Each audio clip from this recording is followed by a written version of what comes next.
Narito ang latest update natin sa paborito niyong tambalang Francine Diaz at Seth Fidelin.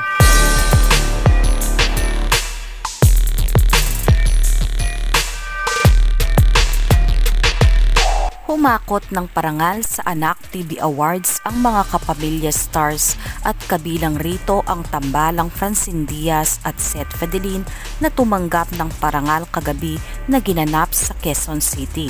Nasungkit ni Francine Diaz ang Makabata Stars 2023 para sa television category. Pareho din nasungkit ni Francine Diaz at Seth Fidelin ang Net Makabata Stars 2023 para sa online category. Personal na tinanggap ni Francine ang kanyang parangal sa Quezon City, habang si Seth Fidelin naman ay online na tinanggap ang kanyang parangal. Umulan ng pagbati na galing sa kanilang mga fans at proud na proud ang kanilang mga tagasunod sa mga achievement ng dalawa.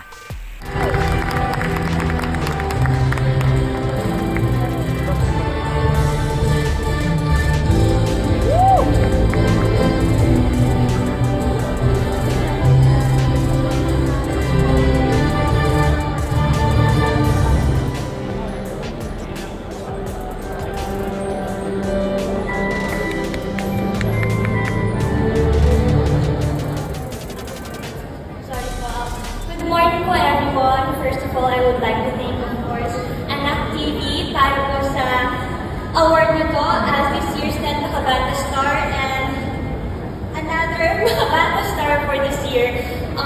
Thank you so much po. It feels so good na hawak ko ang dalawang award na to.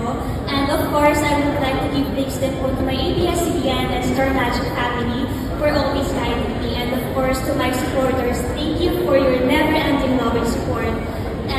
Makabata Star. Maraming salamat po siyempre sa ating mga netizen na bumoto at nakakita po kung paano po bilang isang kabataan. At pangako po, patuloy ko po kung pagbubutihan sa aking trabaho, sa aking ginagawa para sa gayon ay maka-influensya pa tayo ng mas maraming kabataan. Ulitin ko po, maraming salamat po at congratulations sa lahat ng awardees at siyempre, more power sa anak.